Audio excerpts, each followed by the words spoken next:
Bismillahirrahmanirrahim. Alhamdulillahi rabbil alamin. Wassalatu wassalamu ala rasulillahi wa ala alihi wa ashabihi ajma'in. Amma ba'd. Assalamu alaikum wa rahmatullahi wa barakatuhu. Buga çeyinki temalarımızda taharatın farzlары, taharatın sünnetleri olарды okuyup öttük ele. Ушул нерселерди колдон келсе жазып алыш керек, Анан ушул кайсы жерде мисалы бүгүн таратты бузуучулар деп өтөбүз да, ошол нерсени жакшы жаттап, жакшы үйрөнүп алыш керек. Кайта окуп, мисалы кайта окуп, керек болсо жазып коюш керек. Ошол жазганда дагы жакшы эсте калат. Эмне үчүн? Анткени кайсы учурда дарат бузулду, бузулбады, ошону жакшы билип жүрүш үчүн, Балким ошол намазыңыз, даратыңыз бузулуп калып намаз окуп жүргөнсүз, балким эгерде ошол даратыңыз бузулган бойдон билбестен намаз окуп жүргөн болсоңуз, ал учурда намаз кабыл болбойт да. Дарат бузулган болсо, ошо менен намаз окуп жүргөн болсо, анда кыйын болуп калат абал. Ошон үчүн мүмкүн болсо ушул сабактарды жазып кеткен аракет кылыш керек. Ушул хадистерде болбосо деле эң негизги жерлер болот да, ушул нерсе бузат экен деп 1 2 3 деп жазып кетсеңиз. Бисмиллахиррахманиррахим. Эми ошол бузуучулардан мурда бул жерде макру амалдар бар экен. Макру деген бул жакшы эмес, шариатта ошол жаман көрүлгөн амалдардан. Ошолордун биринчиси ушул сууну бет жууганда бетке мындай чачып, бетке уруп жууган, бул дагы ошол жакшы эмес көрүнүштөрдөн бул дагы. Экинчи алисроф фихи, ысырап кылуу, сууну ысырап кылуу. Эми сууну канчалык ысырап кылып атасыз? Эгерде кичине эле болсо, ошол кичине макру болот. Көп өтө эле көп ысырап кылган болсоңуз, балким арамга чейин барышы мүмкүн, Ошол адамдын кылган ишине жараша немеси өкүмдөрү ар кандай болуп келет. Эгерде азыраак болгон болсо, өкүмү немеси макру болгон азыраак болот. Көп ысырап кылган болсо, макрусу көбүрөөк болот. Андан дагы көп болгон болсо, балким арамга жетип калат ошол. Үчүнчүсү тафлисул масхи ма инжадид. Башка мас тартканда, башка бир эле жолу мас тартабыз дейли го. Эми ошол масты 3 жолу кылган, бул да макру болот. Жаңы суу алат да, кайрамастар, жаңы суу алып мас тартып, ошенткен бул да макру болот. Анан мас тартканда дагы жөн эле бир жолу тартып коебуз болду. Анан масынын өзүнүн убактында келет. Мас тартканда бир эле жолу тартылат. Эми даратты бузуучу нерселерден баштадык анда. Анан бул жакта жана кээ бир адамдар айтып калышы мүмкүн. Ошол дарат алгандан кийин курганбаш керек, полотенце чачык колдонбаш керек деп айтып калышы мүмкүн балким. Ал эч эмес, боло берет. Курганып, ошол суук болгон учурда ошол кайра курган болгон жакшы болот. Эгерде курганбай ошентип жүрө берген болсо, балким колго суу өтөт, колдо суу болгондагы, ошо менен сууга өтүп кол балким иштебей калышы мүмкүн. Мына ошол пайгамбарыбыз да ошол немелер менен курганып турган, полотенце чачыктар менен. Аиша айнабыз пайгамбар саллаллаху алейхи вассалам аялынан риваят. Кана ли расулиллахи саллаллаху алейхи вассалам хирқатун яншифу биха ба'дал вуду дейт. Аллахтын элчиси пайгамбарыбыздын ошол атайын өзүнүн дарат алып бүткөндөн кийин дарат кургана турган материал, мындай айтканда чачыгы болот эле дейт. Мына ушул жерден билсек болот. Ошо неме кургатат эле пайгамбарыбыз дагы. Эми даратты бузуучулар. Даратты бузуучулардын эң негизги эрежеси бул дагы жакшы көңүл бура турган нерсе. Бул сырттан, башка жактан, башка адамдардан же жаныбарлардан келген нажас сиздин даратыңызды бузбайт. Ушуну жакшы билип алыш керек. Бул адамдын өзүнөн чыккан нерсе даратты бузат. Адамдын өзүнөн чыкса, мисалы короодо иш кыласыз, мисалы, ошол уй сийди эле, мисалы сиздин кийимиңизге чачырап калды, ал сиздин даратыңыз бузулбайт. Бирок кийимди алмаштырыш керек, бирок дарат бузулбайт. Же болбосо башка нажас тийип калды, башка бирөөнүн каны тийип калды, мисалы, же уй кой сойгондо кан чачырайт да, ошондо сиздин кийимиңизге тийген болсо, анда дарат бузулбайт. Ошону жакшы билип алыш керек. Дарат адамдын өзүнөн чыккан учурда гана бузулат. Башка адамдан келсе, башка сырттан келген нажас менен дарат бузулбайт. Мисалы, жаш баласы барлар болсо, балким ошол көтөрүп жүргөндө, балким кийимине кусуп койсо, же сийип койсо, кийимине тийип калган болсо, анда да дарат бузулбайт. Ошол жакшы билип алыш керек. Адамдын өзүнөн чыккан нажастар менен дарат бузулат. Эми ошолордун эң негизги эрежеси ушундай: адамдан кандай нажас чыкса дагы ошол даратты бузат. Адамдан чыккан нажас даратты бузат. Эми ошолордун биринчиси адамдын аврат жерлеринен, алды артынан Najas çıksa boldu darat buzulат. Al çıkkan nерсенин бардыгы najas болбосо деле. Мисалы курт болушу мүмкүн, балким ичинде курт пайда болгондагы анан ошол чыгышы мүмкүн балким. Ушундай болсо деле, ошол курт чыккан болсо деле, дарат бузулат. Дарат бузулат. Ne үчүн? Ал najас турган жерден чыгып атат да. Анын сыртында, үстүндө сөзсүз кичине болсо деле, ал карап да текшерип, кандай najас барбы, жок бекен деп текшерип көрсөңүз деле, эгер жок болсо деле баары дарат бузулат. Дарат бузулат сөзсүз түрдө. Эми ошол чыккан нерсе адаттагы нерсе болсун, туалетке барганда чыга турган нерселер, адат нерселер, адаттан сырткаркы нерселер болсун, балким ошондой болсо деле адамдын алды артынан чыккан нерсенин бардыгы даратты бузат. Биякта аят бар ушуга. Аузу биллахи минеш шайтанир раджим. Ау жаа ахадун минкум минал гаит. Эгер да ошол муктаждыгын даратканадагы кажетин бүтүргөн болсо, ошондо дарат бузулат дейт. Бул жерде түз мааниси ошол даратканадан туалеттен келген болсо деген сөз. Анан ошол жана адептүүлүк сактап ошол кагазга куруп айткан. Ошол даратканадан келген болсо деп эле айтып атат бул жакта. Бул дегени ошол биринчи кажет бүтүргөн болсо, жөн эле туалетке кирип чыкты, аны эч нерсе кылбай эле, балким бумага коюп чыккан, анда бузулбайт. Ошол бумага түгөп калды, анан коюп чыккан болсо, анда дарат бузулбайт. Ошол туалетте отуруп муктаждык бүтүргөн болсо, дарат бузулат. Ал айтты ошол өзү таза болсо деле, najас, үстүндө najас жок, курт чыккан болсо деле, мисалы, дарат бузула берет. Эми мисалы бир оорушу мүмкүн, эми ошол ичи ооруйбу же кыскасы бир оору бар экен, анан ошону текшеребиз деп, мисалы адамдын арка жагынан же алды жагынан ошо бир аппараттарды киргизиш мүмкүн балким. Ошону киргизгенде кайра чыкканда ошо кичине болсо деле ным болуп калса деле ошо дарат бузулат. Ошону жакшы билип алыш керек. Ошо мисалы бирөө ооруган болсо, ушуну айтып коюш керек. Ушинтип текшерип аткан болсо, мисалы. Ошол кичине нымдуулук болуп калган болсо эле уже болду, дарат бузулат анда. Жана аппаратты мисалы киргизип текшертти, мисалы, чыкканда ошол najас нымдуулук болуп калды. Ошондо деле бузулат.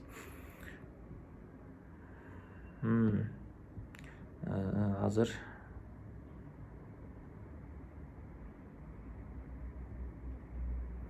биринчиси ошол болду. Эми экинчиси. Эми адамдын авраты эмес, башка жактардан, мисалы бетинде угриз болушу мүмкүн, ошол сыйрылышы мүмкүн, балким колунда жарасы болушу мүмкүн. Кыскасы ошол аврат эмес, башка жактардан чыккан нерселер эми ага тургандай болгон болсо, эми немеде болсо, ал кичине бир тамчы сийдик чыгып кеткен болсо деле, акпаса деле бир тамчы же андан азыраак уже кичине нымдуулук пайда болуп калган болсо, анда дарат бузула берет. Эми бул немеде болсо, ага тургандай өлчөм болуш керек. Башка жактардан чыккан болсо, мисалы, эмнеден кан чыкты, мындай өзүн тим койсоңуз, эч нерсе кылбай, өзү чыккандан баштап өзү катып калгынча, же болбосо агып кетти мисалы. Ошол агып кете тургандай даражада болгон болсо, көп болгон болсо, болду, дарат бузулат.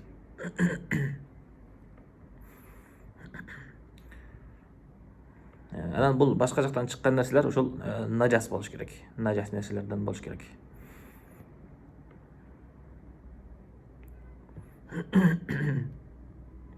Бул жакта мисалы бул жакта мастер айтат, мурдунан кан келген, мурдунан кан келгенде, мындай колун салып текшерип көргөндө, бирок мияка аккан жок, мияка чыгып аккан жок. Бирок мурдундай текшерип көрсөмсө кан чыкты. Бияка ага тургандай болгон жок, анда деле дарат бузула берет. Анткени даратта же кусулда жуулуш керек болгон жерлерден бул да, мурда деле. Ошон үчүн ошол жерге келип токтоп калган болсо деле жууш керек болот. Анан дагы бир маселе келет мына. Мисалы чай ичип атканда же кыскасы бир кандын даамын сезип калды, оозунда кандын даамын сезип калган болсо, кол менен мындай салып текшерип көрөт. Эгер кан көрүнгөн болсо, болду, дарат бузулат. Мындай агып кетпесе деле, кандын даамы билинген болсо, колуңуз менен текшерип көрсөңүз, кызарса, болду, дарат бузулат. Анан бул жакта кийинки маселе, лау харajal qayhu min al-udhun aw as-sadid in kana biduni waja' la yanqudu al-wudu' wa ma'a al-waja' yanqudu li'annahu dalilul jarh. Эгерде кулагынан мисалы ириң чыгыптыр дейт, ириң чыкты, эми ошол оору менен болгон болсо, оору себебинен чыкты, ошол ооруп атат да кулак. Ошентип ооруган болсо неме болот, ошол нажас болот. Эгерде кулактын өзүнүн кири, кулакта өзү кир чогулуп калат, мурдунун кири мисалы, маңкасы мисалы, ошол нерселер даратты бузбайт. Көзүнөн жаш акса, шилекей акса мисалы, жок, булар даратты бузбайт. Эгерде ооруп чыккан болсо, жана кулактан айтты, ириң ооруп чыккан болсо, анда дарат бузулат деди. Мисалы, ал ага турганчалык даражада болбоду деп мисалы жана кан алат го анализ үчүн мисалы. Ошол кайсы колдон алат, ошол ала турган болсо, колду сыгып туруп жанагы эмеси менен сордуруп алат мисалы. Мисалы колуман бияка аккан жок дешиңиз мүмкүн. Ал өзү ошол бияка алып кеткени ошол өзү жетиштүү болот. Биякта ага тургандай өлчөмдө болуп кетти да, сиздин өзүңүздүн денеңизде акпаса деле, ошондо да дарат бузула берет. Бул башка мисал айтып көрө турмусак, бир жарасы бар экен, бетинде же кыскасы бир жеринде жарасы бар экен. Анан ошол ар чыккан сайын бумага менен, кагаз менен тийгизип агып кетпесин деп тазалап турат мисалы. Тазалап турса деле, ошол общий мындай чогултуп көргөндө, элестетип көрсө, ага тургандай болуп кеткен болсо, дарат бузулат. Атайын бетинен мындай акпаса деле, кагазга чогултканы көп кетти да мисалы, ага тургандай болуп кетти. Болду, дарат бузула берет.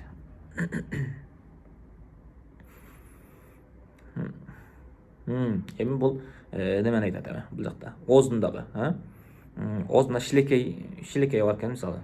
Анан оозу канаптыр. Эми ошол шилекей менен ошол кандын кайсынысы үстөмдүк келип атат, ошонусун караш керек болот дейт.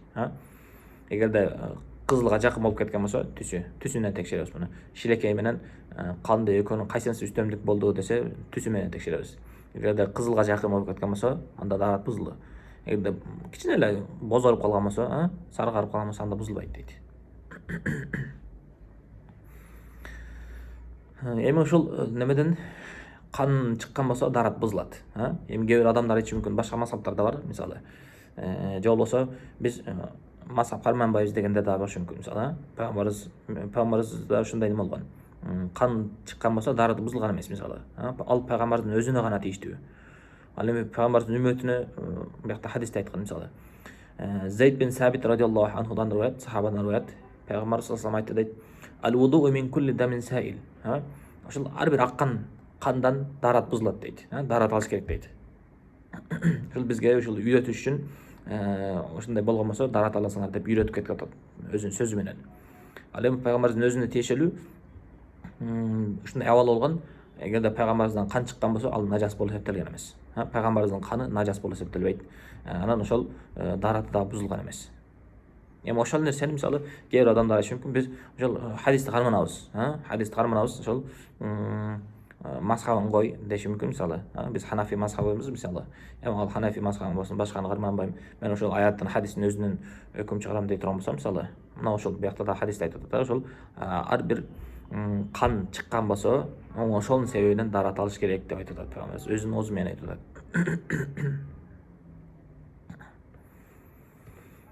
Башка хадисте да мисалы, Тамим ад-Дари деген башка сахаба риwayat кылып атат. Ал-вудуу мин кулли дамин саил. Азыркыга окшош эле ар бир кандан ушул дарат алынат дейт. Андан кийинки ошол сахабалардын шагирттери, табииндер да айтат мисалы. Ибрахим ан-Нахаи деген бул табииндерден болгон. Айтат экен: "Иза сала ад-даму нақада ал-вуду." Эгерде кан аккан болсо, дарат бузулат дейт. Анан Хасан ал-Басри айтат экен: "Аннаху кана ла яра ал-вуду мин ад-дами илля ма кана саилан." Ошол Хасан ал-Басри айтып атат. Эгерде кан чыккан болсо, ага тургандай болгон болсо, анда да дарат бузулат дейт. Ошентип ошол сахабалар деле, табииндер деле ушул неме болгон. Дараттан кандан дарат бузулат деп түшүнгөн. Бул неме болду эми? Биринчиси эмне болду? Адамдын авратынан ал таза болсо деле, нажас бажас болбосо деле, мисалы, курт чыгып кеткен болсо, мисалы, кыскасы ошол алды артынан чыккан нерсенин бардыгы дарат бузат. Биринчиси ошол болду. Экинчиси, адамдын ошол аврат эмес, башка жактарынан чыккан нерселер нажас боло турган болсо, анан ага тургандай даражада болгон болсо, ошол экинчиси. Эми үчүнчүсү, кусунду дагы дарат бузат. Кусунду дагы нажас болуп эсептелет. Анан бул оозду толо кусканда, Озу толо кускан деген бунун эмеси эрежеси кандай десе, мындай өзүн мындай токтото албай калат. Мындай жөн эле кичине кусунда келиши мүмкүн, анан жөн эле токтотуп калышы мүмкүн. Андай болсо кыйынчылык менен эмес, кол менен тосуп эмес, жөн эле токтоп калышы мүмкүн. Анда дарат бузулбайт. Анда дарат бузулбайт. А эми ошол көп дегенди кантип айтабыз? Ошол кол менен тосуп отуруп зорго токтотуп кала тургандай абалда кусунду келген болсо, ошондон кускан болсо, мына ошондо дарат бузулат. А эгерде бирөө кичинеден куста, бирөө кичинеден кусуп отуруп, бул жерде кичине кусту, анан эшикке чейин кичине кусту, башка жакта кичине кусту, ошентип отуруп көп жерде кусту. Анан ошол кичинелерди чогултканда жанагы озу толо кускандай же көп кускандай бардыгы бириккенде ошончо көп болуп кеткен болсо, анда дагы дарат бузула берет. Эми эмнелер кускан десе, ошол бардык нерсе кирип кетет. Тамак жеген нерсесин кусушу мүмкүн, балким суу болушу мүмкүн дейт, бул жакта балким кан чыгышы мүмкүн дейт, же болбосо жанагы бул жакта эмне дейт эле. Ошол кандай нерсе кусса деле, мына ошол нерселерден дарат бузулат. Ошол нерселерден дарат бузулат.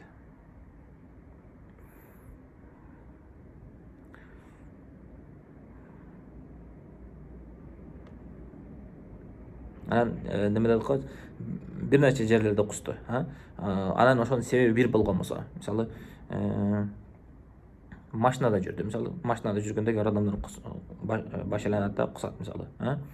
Эми ошол себептен кусту, анан кичине жүргөндөн кийин дагы кусту, кичине жүрүп дагы кусту, мисалы ошентип отуруп бир нече жерде кускан болсо, анан дарат бузула берет. Эгерде биринчи себеби ошол көңүл айланып кусту, экинчиси мисалы отравление болуп кичине кусту дагы, анан үчүнчү себеби башка себептен кусту, анда дарат бузулбайт. Ошол кускандардын бардыгынын себеби бир болгон болсо, ошондо дарат бузулат.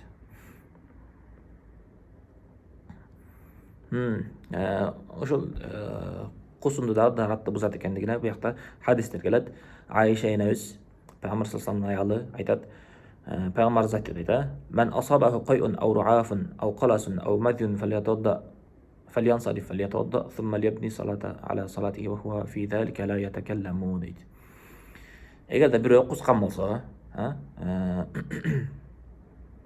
ошол жерден неме бардыгын которбой эле. Бирок кускан болсо, анан кийин намаздын ичинде турган болсо, бул дараты бузулду, дарат алсын деп атат. Кайра дарат алсын дейт. Ошол бөлүгүн октоп туралы. Убакыт көп болуп кеткен.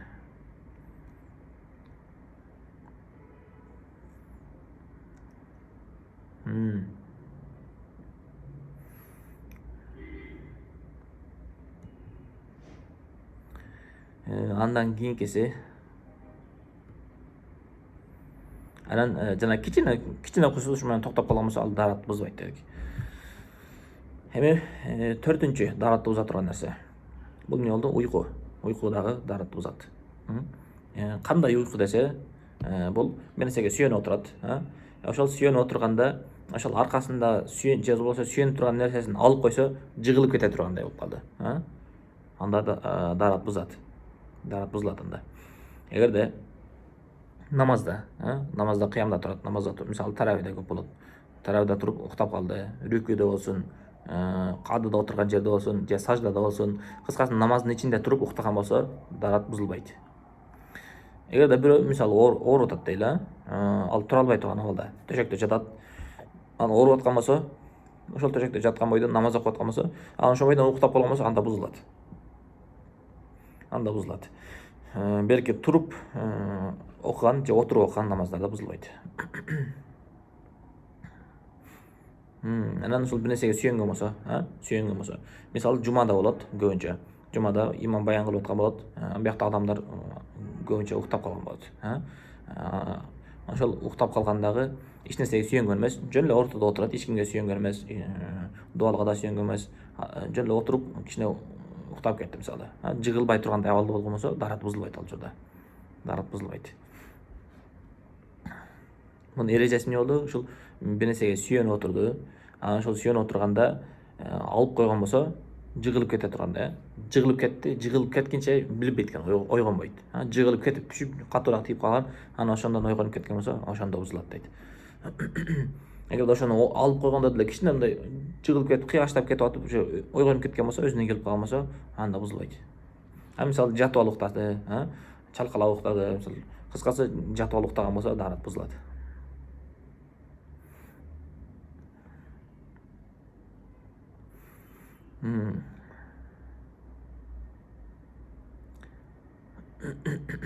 Андан кийинкиси эми ушул уйку боюнча. Hadisde aytılат mınaqda. Ali radiyallahu anhudan rivayet. Peygamber sallallahu aleyhi ve sellem aytdı. Qala sallallahu aleyhi ve sellem Vükâ'u sahhi al aynani femen nâme felyatawadda. Bul arkanın göçüktün boğusu bul göz deydi. Göz jumulgan bolsa göçük açılат dagы олсурат. Же болбосо жел чыгат, болду даарат бузулат дейт. Мындай айтканда ошол денеси бошошуп кетет дагы болду даарат бузулат.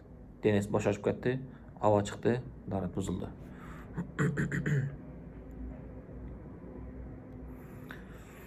Андан кийинкиси бешинчиси эми. Бешинчи дааратты буза турган нерселер алигма вал жунун ва сукр ala ayyi hay'atin kana.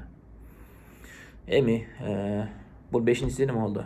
Жинди, өзүмдө өз абалы жакшы эле, оорубайт эле мисалы. Анан ошол акылы кетип, жинди болуп калат экен, кайра өзүнө келип калат. Эгер ошондой болуп калган болсо, мисалы, ошол жинди болуп калган учурда даарат бузулат. Анан кийин эси болуп калган болсо, бирөөнүн талмасы бар мисалы, эси болуп калды мисалы. Ошол учурларда комага түшүп калды мисалы. Ошол учурларда даарат бузулат. Анан мас болгон болсо даарат бузулат. Бул кандай абалда болсо деле. Бул тик турган бойдон неме болду го, уктаган болсо, ал жаткан болсо бузулат, же болбосо бир нерсеге сүйөнүп кетип жыгыла тургандай абалда болсо бузулат деле. Бул эми азыркы айтылган жинди болуп калса, эси болуп калган болсо, мас болгон болсо, буларда кандай абалда болсо деле болду, даарат бузула берет.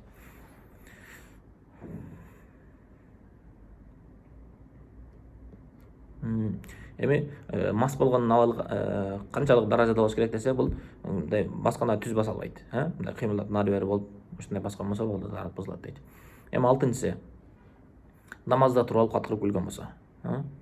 Эми кандай намаз, анан кандай адам болуш керек? Азыр мыякта шарттар келет мисалы. Намазда туруп күлдү. Биринчиси рүкү саждасы бар. Бул кадимкидей 5 убакыт намаз дейбиз, сүннөт намаздар мисалы. Ошол намаздарда туруп күлгөн болсо даарат бузулат.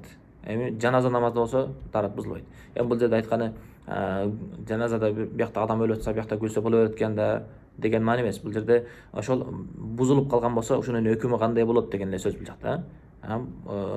Биякта адам өлүп аткан болсо сен күлө бер деген маани эмес бул жерде. Ошол немеде бузулбайт. Жаназа намазында сажда тилават бар мисалы. Куранда 14 жерде сажда кыла турган аяттар келет. Ошол аяттарды окуган болсо сажда кылыш керек болот. Ошолорду саждасын кылып аткан болсо даарат бузулбайт, мисалы күлгөн болсо. Анан балагатка жеткен болуш керек. Балагатка жеткен болуш керек. Эгерде балагатка жете элек бирөө намаз окуп аткан болсо, ал жана айтылган 5 убакыт намазын окуп атат, мисалы балагатка жете элек, мисалы 7-8 жашта жаш балдар же андан да кичине балдар мисалы даарат алып келип, мечитке келип окуп аткан болсо, же болбосо үйүндө окуп атат, кыскасы даарат бузулбайт. Бул жерден дагы айта турган нерсе, мечитке келгенде балдарды куубаш керек, балдарды куубаш керек. Ошол мечитке көнө бериш керек болот. Жана кишилер балдарын жетелеп келет, жаш балдарын жетелеп келет. Жаш балдар аркада туруп алып ызы чуу алып, каткырып күлүп намазда окуп атса мисалы, анан ошолорду намаз бүткөндөн кийин урушпаш керек. Жөн эле кичине түшүндүрүп коюш керек. Жаш балдар деле түшүнөт. Просто ошол жаш болгон үчүн оюнга алаксып, ошентип ойноп кетип атат. Болбосо ошол немеге мечитке барганы көндүрө бериш керек. Эгерде ошол каттыраак урушуп, каттыраак тийип койгон болсо, уже кийин келбей коет да мечитке. Ошондойдон өмүр бою ошол мечитке келишине ошол адам тосук болуп калышы мүмкүн. Катты урушуп койгон болсо. Мына ошол мечиттен тыйбаш керек, келе бериш керек жаш балдар дагы. Көндүрө бериш керек. Анан ойго болуш керек. Ойго болгон адам күлгөн болсо, эгерде мисалы неме дейли, уктап калды, мисалы таравиде болсун же башка намазда кыскасы турган бойдон уктап калды, анан түш көрүп, мисалы прикол көрүп атат, түшүндө мисалы кыскасы күлө турган нерсе көрүп күлүп жүргөн болсо, анда даарат бузулбайт. Ошол уктап атып күлгөн болсо, анда бузулбайт дейт. Ошол бул алтынчысы ошол күлгөн болсо болду. дедик. Күлгөндө азыркы шарттар табылган болсо дарат бузулат. Ал кандай болду? Ошол рүкү саждасы бар намаз. Анан экинчи шарты ушул балагатка жеткен болуш керек, ойго болуш керек.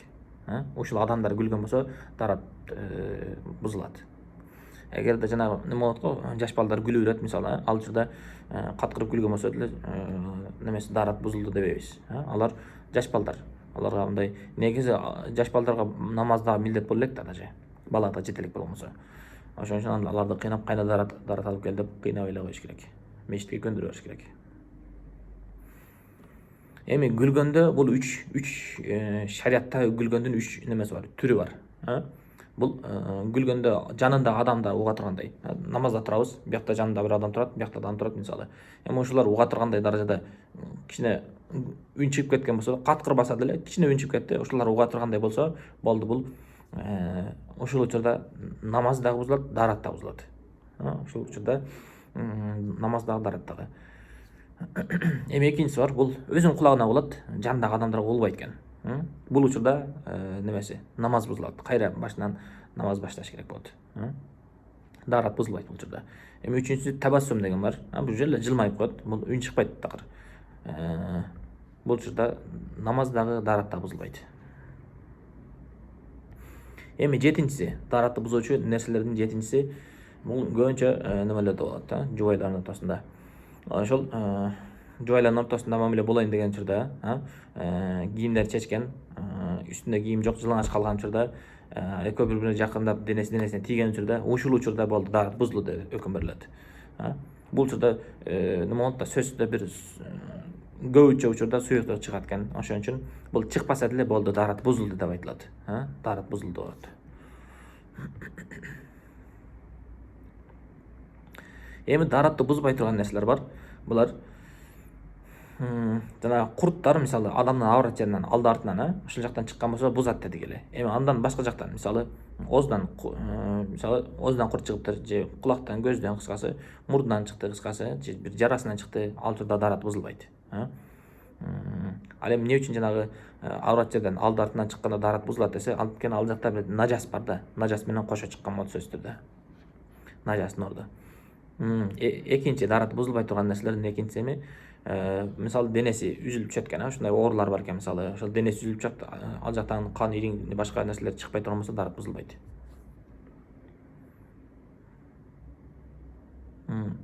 Башка жанагы суюктуктар чыкпайт, кан, ириң, башкалар чыкпайт. Анан үчүнчүсү дарат бузбай турган нерселер, аялга кол тийген болсо, аялга денеси тийген болсо, башка шафийлерде бар, башка мазхабтарда дарат бузулат дейт. Же болбосо жанагы биз мазхабка карманбайбыз дегендер айтышы мүмкүн, мисалы, ошол аялга денеси тийген болсо дарат бузулат деши мүмкүн. Бизде бузулбайт. Азыр биякта хадис келет, Айша энебизден риваят, айтат, пайгамбарыбыздын аялы, "Кунту анаму байна ядай Расулиллахи саллаллаху алейхи ва саллям ва жилая фи киблати." Мен пайгамбарыбыз тахажжуд окуп аткан болот дейт, мен кыбла жагында жаткан болом дейт. Ошол кыбла жагында саждага пешенесин коеюн деген жерде Айша энебиздин, пайгамбарыбыздын аялынын путу болгон болот. Ошол айтат Кур'анында, "Фаида сажада гамазани фахабатту риджлайя ва ида қама басаттухума" дейт. Эгерде ошол саждага барайын деген болсо, мен путум мындай урат эле дейт, колун тийгизет эле, анан мен путум тартып алатам дейт. Путум тартып алат элем. Анан кайра сажданы көтөрүп, кайра туруп кеткенден кийин кайра путумду созуп алып жата берет элем дейт. Мына ушул жерден неме болот. Ал неме болгондо колу тиет эле да. Ошондо дарат бузулбайт эле. Анан өзүнүн авратына, эркектер, аялдар болсун, кыскасы, өзүнүн авратына, өзүнүн кыскасы кайсы жерине тийсе деле дарат бузулбайт. Дарат эмнеден бузулат дедик? Дарат ушул чыккан нажас нерселерден дарат бузулат дедик.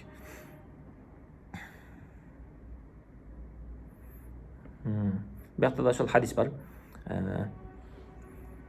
Кайс бин Талк деген сахаба өзүнүн атасынан риваят кылат. Атасы пайгамбар саллаллаху алейхи ва саллям уккан экен. Күннә инде Наби саллаллаху алейхи ва саллям, пайгамбарыбыз жанында очук дейт атасы.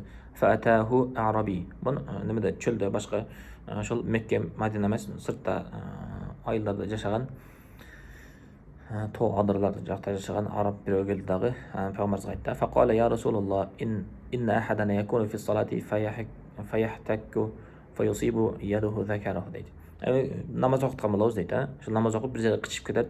Ал ушу кычып кетип тырмаганда колду жана немесин аврат жерине тийип калышы мүмкүн дейт. Фaqala Rasul эми ушунун өкүмү кандай болот? Дарат бузулду, намаз бузулду деп сураганда айтат да пайгамбар саллаллаху алейхи айтат. Faqala Rasulullah sallallahu aleyhi ve sellem wa hal huwa illa bid'atun mink aw mudghatun mink. Бул ал сенин өзүңүн бир мүчөң эле, сенин өзүңүн бир бөлүгүң эле. Ал жага тийсе дарат бузулбайт дейт. Анан даратты бузбай турган дагы нерселерден бул отко бышырылган нерселер. Ушул башка хадистерде келет. Эгерде отко бышырылган нерсе болсо дарат алгыла деген мааниде хадистер келет. Эми биз ал бузулбайт дейбиз. Ага каршы биякта далилдер бар, хадистер. Отко бышкан нерсени жесе дарат бузулбайт. Жабир радиаллаху анхудан риwayat пайгамбар саллаллаху алейхи айтты: "Ахирул амрайни мин расул." Ошол Жабир радиаллаху анху айтат экен. "Ахирул амрайни мин расулиллахи саллаллаху алейхи вассалам таркул вуду мимма массатин нар." Пайгамбар ошол эң акыркы өкүм бергендердин экөөсүнүн бирөөсү дейт. Ошол отко бышырылган нерседе дарат бузулбайт деп айткан дейт. Анан Ибн Аббас радиаллаху анхудан риwayat: "Инна Расулуллахи саллаллаху алейхи вассалам акала катифа шатин сумма салла ва лам ятавадда." Пайгамбар саллаллаху алейхи вассалам ошол койдун немеси бут, желкеси дейби, бут ошол немесин жеди дейт. Саны. Ошол жеди дагы, анан ошондойдон туруп намаз окуп дейт. Дарат алган жок дейт. Бул дегени ошол пайгамбарыбыз ошо неме болот. Отко бышырылган нерсе болсо деле дарат бузулбайт деп ошону үйрөтүп кетти. Мынакей ушулар болду. Анан ушул нерселерди жазып алсак жакшы болот. Кыскача башынан айтып кетейин. Биринчи эмне болду? Ошол даратты буза турган нерселер адамдын алды артынан чыккан, авраттан чыккан нерселердин бардыгы, ал таза болсо, таза болбосо деле дарат бузат дедик. Эми экинчиси болсо, анан ал аврат жерлерден башка жактан чыккан нерселер ага тургандай болсо, нажас болсо бузулат. Үчүнчүсү бул кускан болсо, үчүнчүсү азыр кусканда бузулат, жана көп болгон болсо дедик. Анан төртүнчүсү бул азыр төртүнчүсү кайда кетти? Төртүнчүсү уйку болду. Уйку болду. Уктаган болсо дарат бузулат. Биякта абалдарын айттык, кандай болгондо. Эми бешинчиси болсо бул эс болуп калды, жинди болуп калды, мас болуп калды. Анан алтынчысы күлгөн болсо намазда туруп. Бул жөнөкөй күлгөн эмес, намазда күлгөн болсо. Жетинчиси болсо жанагы аял менен эркектин ортосунда абалда. Ошол учурларда дарат бузулат деди. Мына биякта далилдер менен айтып өттүк, хадистер келди, аят келди башында, мисалы, ошол нерселерди эми жазып алыш керек. Ушул нерселерде дарат бузулат экен деп ушул нерсени билип алыш керек. Анан ошол нерсеге амал кылып жүрүш керек. Эгерде намазыбыз даратыбыз бузулган бойдон намаз окуп жүргөн болсок, анда дарат алыш керек болот. Кайра даратты намазда оңдош керек болот. Ошол кийин ошол эң биринчи суралып турган нерсе пайгамбар саллаллаху алейхи айткан го, кыяматка барганда эң биринчи суралып турган нерсе намаз болот дейт. Ошол намазыбыз жакшы болуш үчүн дагы даратты оңдош керек болот. Ушул нерселерди башкаларга да жөнөтүп, башкалар да пайдалансын, дараттардын оңдоосуна жардам болсун деп жөнөтүп коюң. Мына ошол менен бүгүнкү сабагыбыз аягына чыкты. Ва саллаллаху таала аля хайр халқи Мухаммадин ва аля алихи ва асхабихи ажмаин. Ассаламу алейкум ва рахматуллахи ва баракатуху.